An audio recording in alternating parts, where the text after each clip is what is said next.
Dixon take और पूरे EMS space पर अविनाश जी इतना करेक्शन हो गया है, और अब देखिए कोई भी न्यूज़ फ्लो आती है, जैसे आज पीएलआई एक्सटेंशन की न्यूज़ फ्लो आई तो देखिए तमाम ईएमएस से रिलेटेड काउंटर्स बस कर रहे थे। पर अविनाश जी, क्या आपको लगता है कि अब वो जो एक अट्रैक्टिवनेस मार्केट प्लेयर्स ढूंढते हैं वो ईएमएस कंपनी से हट चुकी है? अब समय लगेगा ऐसे स्टॉक्स को चलने में। नहीं, बिल्कुल देखिए, मुझे लगता है कि जब भी कोई सेक्टर में एक सिग्निफिकेंट आउट परफॉर्मेंस होता है और मेरे ख्याल से काफ़ी हद तक प्राइसेस एप्रिशिएट होते हैं, तो उसके बाद एक कंसोलिडेशन का मूव आता है। I think the same thing has happened in solar companies. Solar companies की भी बात करें तो देखिए नंबर्स तो सारी कंपनीज़ के अच्छे आए, लेकिन काफ़ी ब बड़ी मात्रा में ऐसी कंपनीज़ इस सेक्टर में लिस्टेड हो चुकी है, तो वैल्यूएशन जो प्रीमियम मिलता था पहले, वो उनको नहीं मिल रहा है। तो वही शायद ईएमएस स्पेस में भी हो रहा है कि अच्छी खबर आने के बाद भी स्टॉक्स इतने ज़्यादा चल नहीं रहे। थोड़ा बहुत अप मूव ज़रूर है, लेकिन अभी यहाँ पे कोई नया ट्रिगर नहीं है जिससे कि हम कोई ज़्यादा इससे कोई बड़ा अल्फा जनरेट करें। तो आई थिंक थोड़ा बहुत कैपिटल रीएलोकेशन हो रहा है, थोड़ा बहुत शिफ्टिंग हो रहा है। जहाँ पे निचले लेवल पे लोगों ने पैसा बनाया है, वो लोग तो काफ़ी सेफ है, लेकिन जो पिछले 3-6 महीने में एंटर कर चुके हैं, वहाँ पे डेफिनिटली वैल्यूएशंस की दिक्कत रहेगी, क्योंकि देखिए अभी फाइनली नैरेटिव बिक चुका है। अभी तो कंपनीज को अर्निंग्स ग्रोथ स्ट्रांगली दिखानी है, तो यहाँ पे तो वैल्यूएशन वैसे भी फेयर टू एक्सपेंसिव है। तो मुझे लगता है कि इसी कारण से अभी नेक्स्ट 1-2 क्वार्टर्स मार्केट एक्सपेक्ट करेगा कि earnings growth will be should be significant, तो ही वो जो वैल्यूएशंस कंपनीज को मिली है वो जस्टिफाई हो गई। तो टिल दैट टाइम ये थोड़ा कंसोलिडेशन का प्रोसेस चलेगा। बिल्कुल, तब तक ये है वो कंसोलिडेशन का थोड़ा प्रोसेस चल सकता है। ये राय आपको डिक्सन टेक और तमाम ईएमएस काउंटर्स पर। चलिए, सोलर सेक्टर का जिक्र किया जब अविनाश जी ने ना, तो मैंने सोलर शेयर्स को एक बार देखा। अब देखिए, premier energy, Vikram solar, MV, ये तीनों जो है वो आज थोड़े हल्की तेजी के साथ, और इनफैक्ट विक्रम सोलर तो 4-4.5% की तेजी के साथ इस वक्त कारोबार कर रहा है। वारी एनर्जीज वैसे तो गिरा हुआ है, लेकिन एफएनओ में देखें अगर, तो इस पे शॉर्ट कवरिंग हो रही है अच्छी खासी वारी एनर्जीज पे। जरा इस पर एक राय लेते हैं राजेश पालविया जी से कि वारी एनर्जीज के ऊपर इनकी कोई राय बनती है क्या? शॉर्ट कवरिंग होती हुई दिख रही है क्या? कुछ मौके बन सकते हैं क्या यहाँ पे? और तो देखिए, वारी एनर्जी में अगर हम देखें तो पिछले 2-3 हफ्तों में एक हायर साइड से तो प्रॉफिट टेकिंग बनी है। स्टॉक में एक शार्प करेक्शन देखने को मिला, जिसमें 20-50 डे मूविंग एवरेज का ब्रेकडाउन हुआ है।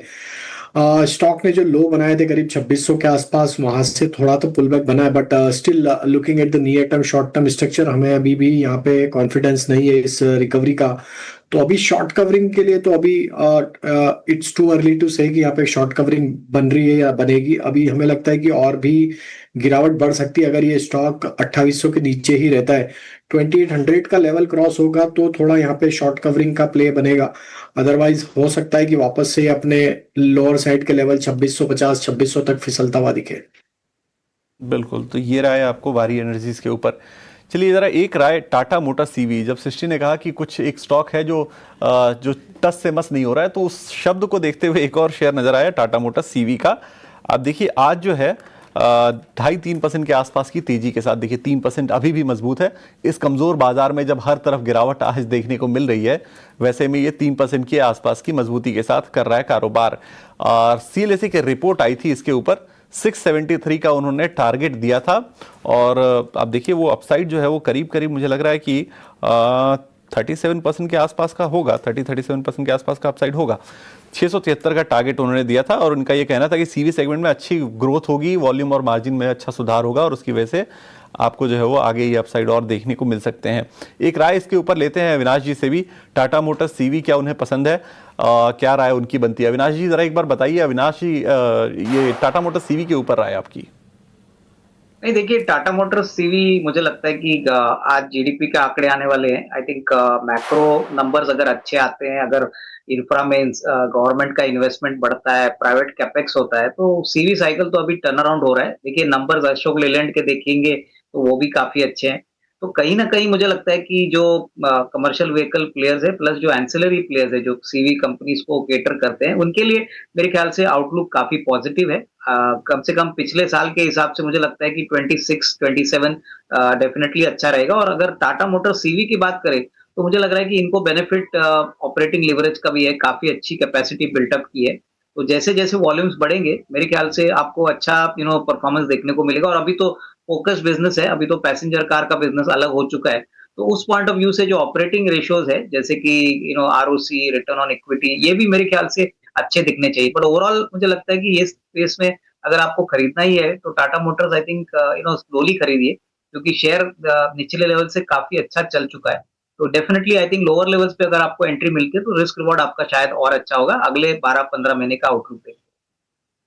बिल्कुल, लोअर लेवल पे मिलता है अगर, तो आपके लिए रिस्क रिवॉर्ड जो है वो बेहतर होगा। 12 से 15 महीने के आउटलुक रख के चलना होगा उसके हिसाब से। चलिए एक राय ज़रा मैं फंडामेंटल लेना चाहता हूँ IRCTC के ऊपर अविनाश जी से।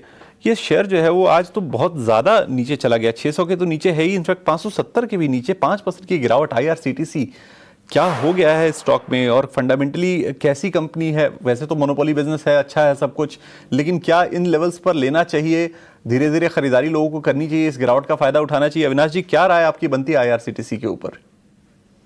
नहीं, मेरे ख्याल से देखिए बिजनेस तो स्टेडीली ग्रो हो रहा है, लेकिन जो एग्रेसिव ग्रोथ मार्केट ने एज्यूम किया था, मेरे ख्याल से वो थोड़ा सा अटक गया है। पिछले टाइम जब कॉन्फ्रेंस कॉल हो गया था तभी मैनेजमेंट ने कहा था कि एनुअलाइज बेसिस पे वो 9 से 10% का टॉप लाइन ग्रोथ एक्सपेक्ट कर रहे हैं। और जो इंटरनेट का बिजनेस है वो भी मोरलेस प्लेटो हो गया है। आई थिंक वहां पे ग्रोथ पोटेंशियल अभी थोड़ा सा लिमिटेड है, क्योंकि ज्यादातर कवरेज ऑलरेडी हो चुका है।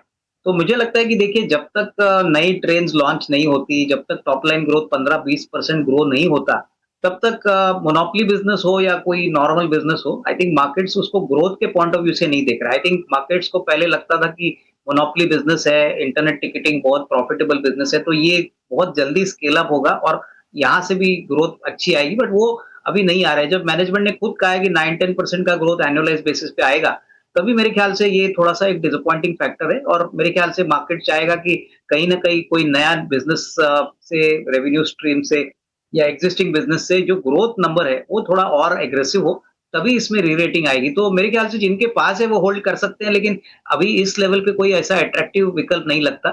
मेरे ख्याल से चौथी क्वार्टर का नंबर आने दीजिए, उसके बाद आई थिंक एनालिस्ट डेफिनेटली ये बात पूछना चाहेंगे कि आगे का ग्रोथ पोटेंशियल और स्केलेबिलिटी के लिए क्या ऑप्शंस कंपनी मैनेजमेंट के पास है, और उसके बाद ही मेरे ख्याल से ये स्टॉक रीरेट होगा, क्योंकि काफी समय तक ये स्टॉक अंडर परफॉर्म कर रहा है। आई थिंक ऑलमोस्ट 3-4 क्वार्टर से ये स्टॉक कहीं पे भी नहीं गया है। बिल्कुल 3-4 क्वार्टर से सच में ये स्टॉक जो है वो बिल्कुल ही अंडर परफॉर्मेंस के जोन में चल रहा है और कहीं गया नहीं है। 900-950 के भाव हुआ करते थे, आई थिंक 1000 भी टच किया है ऑल टाइम हाई अगर हम चेक करेंगे तो, और वहाँ से देखिए करेक्ट होता हुआ 567 के आसपास जो है वो आ गया है अब ये शेयर। आपको जो है वो उतनी नहीं है जितनी उम्मीद की जा रही थी। 9-10% के CAGR ग्रोथ की अनुमान जो है वो अनुमान मैनेजमेंट की तरफ से ही आ रहे हैं। चलिए खैर, हमने आज के तो कई शेयरों पर बात की, मार्केट पर डिस्कस किया, लेकिन अगले हफ्ते की तैयारी भी ज़रूरी है। तो अगले हफ्ते की तैयारी होगी उन ट्रिगर्स के साथ जो मार्केट के लिए अहम रहने वाले हैं, उन इवेंट्स के साथ जो मार्केट के लिए ज़रूरी रहने वाले हैं। तृप्ति हमारी सहयोगी हर दिन की तरह जुड़ गई हमारे साथ। तृप्ति, बताइए अगले हफ्ते के लिए क्या तैयारी करके चलनी है, किन पॉइंट्स को नोट कर लेना है, किन ट्रिगर्स को नोट रखना है हमें? बिल्कुल विकास, तो देखिए अगले हफ्ते के इम्पॉर्टेंट इवेंट्स देखिए 2 मार्च में शुरुआत करेंगे। यहाँ पर आप देखेंगे HSBC मैन्युफैक्चरिंग PMI के आंकड़े आने वाले हैं। इसके अलावा IIP इंडस्ट्रियल प्रोडक्शन के आंकड़े और करंट अकाउंट बैलेंस डेटा यहाँ पर आएगा। कॉर्पोरेट्स में बात करें तो हेल्थ केयर ग्लोबल में 1 पर 17 कंपनी एक्स राइट्स ट्रेड करने वाली है। बालकृष्ण इंडस्ट्रीज में एक मीटिंग होगी जहाँ पर फंड जुटाने को लेकर विचार किया जाएगा।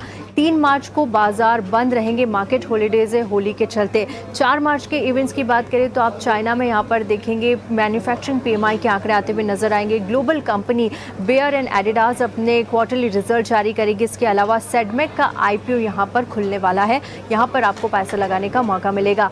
5 मार्च के इंपॉर्टेंट इवेंट्स देखें तो अमेरिका में जॉबलेस क्लेम्स और इम्पोर्ट प्राइस इंडेक्स डेटा आने वाला है। अर्बन कंपनी में 1% से कम के लिए लॉक इन पीरियड खुलेगा और विक्रांत इंजीनियरिंग में भी 45% के लिए लॉक इन पीरियड खत्म होने वाला है। 6 मार्च के इंपॉर्टेंट इवेंट्स देखेंगे तो हफ्ते का आखिरी कारोबारी दिन होगा। फॉरेन रिजर्व के आंकड़े यहाँ पर आएंगे। अमेरिका में नॉन फॉर्म पेरोल और रिटेल सेल्स के आंकड़े आते हुए नजर आएंगे, यहाँ पर आते हुए नजर आएंगे। तो ये है अगले हफ्ते के इंपॉर्टेंट इवेंट्स, इन पर आप अपनी नज़र ज़रूर बनाकर रखिए। ऑलराइट, बहुत बहुत शुक्रिया तृप्ति, ये पूरी लिस्ट हमारे सामने रखने के लिए। तो ढेर सारे काउंटर्स रहेंगे फोकस में, कई सारी न्यूली लिस्टेड कंपनीज के लॉक इन खत्म होते हुए नजर आएंगे, तो इन पर भी हम फोकस ज़रूर बनाएंगे।